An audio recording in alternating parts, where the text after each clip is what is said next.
Hello friends, মদকস কিচেনে আপনাদের সবাইকে স্বাগতম। সবাইকে হ্যাপি নিউ ইয়ার, নতুন বছরের অনেক অনেক শুভেচ্ছা ও ভালোবাসা। আজকে আমি নতুন বছরের সকালটা যেভাবে শুরু করলাম তোমাদের সাথে ওটাই শেয়ার করব। গপুসোনার জন্য ঘুগনি বানাবো, তার জন্য এখানে মটর আলু সিদ্ধ করে নেবো। প্রথমে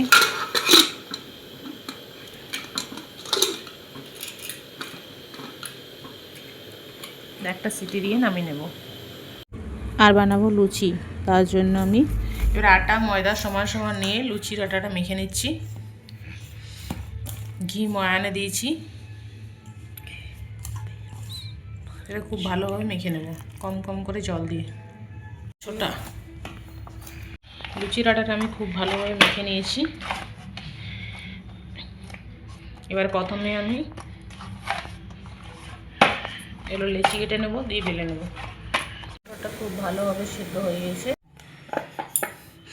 এবার আমি গপুসোনার জন্য লুচিগুলো বেলে নিচ্ছি। এই যে এখানে লেচিগুলো কেটে নিয়েছি কিছুটা, পুরোটা করব না। আগে গপু সেবা দিয়ে নেবো, তারপরে পুরোটা করে নেব। এবার আমি আমার গপুসোনার জন্য লুচিগুলো ভেজে নিচ্ছি। পুরো লুচিটা আমি ঘিয়ে ভাজবো গপুর জন্য।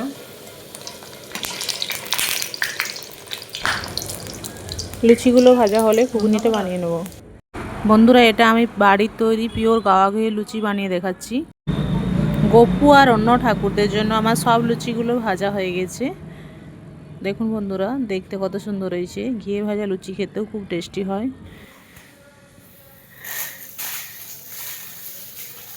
এবার আমি ঘুগনিটা বানিয়ে নেব। তার জন্য এখানে লং, এলাচ, দারচিনি, তেজপাতা, সামান্য পরিমাণে গোটা জিরে,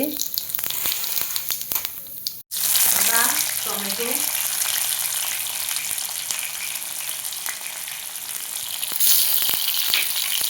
দিয়ে দেবো টমেটোটা নরম হওয়ার জন্য।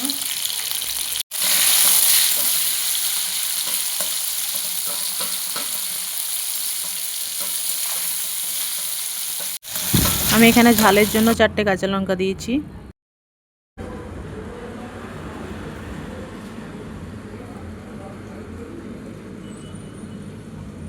দিয়ে দেবো হলুদের গুঁড়ো,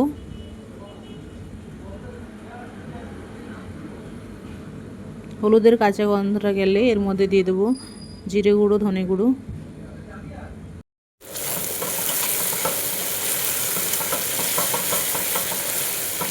জিরে গুঁড়ো, ধনে গুঁড়ো দিয়ে মশলাটা খুব ভালোভাবে কষিয়ে নিয়েছি।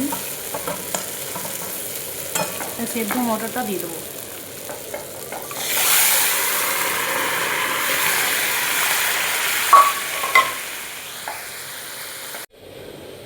সেদ্ধ মটরটা দিয়ে আরও একটু জল দিয়ে দিয়েছি। এবার এটা ভালোভাবে ফুটিয়ে নেব। আর দেবো সামান্য পরিমাণে চিনি।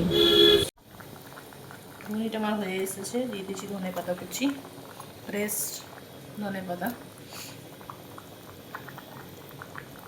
দেখুন বন্ধুরা, আমি গপুসোনাকে স্নান করিয়ে সাজিয়ে গুজিয়ে নিয়ে চলে এসেছি। নতুন সোয়েটার পরিয়েছি আজকে বছরের প্রথম দিনে। আর লুচি, সুজি, ঘুগনি আর নারকেল বানিয়ে রেখেছিলাম, ওটাই প্রসাদে দিয়েছি, ভোগে লাগিয়েছি। আর দিয়েছি 1 গ্লাস জল।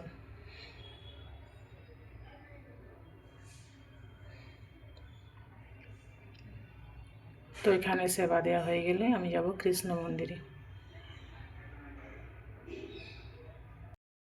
তো বন্ধুরা, আজকে বছরের প্রথম দিনে সকালের এই ভিডিওটি আপনাদের কেমন লাগলো অবশ্যই কমেন্টে জানাবেন। আর যদি ভালো লেগে থাকে চ্যানেলটিকে সাবস্ক্রাইব করে পাশে থাকার অনুরোধ রইল।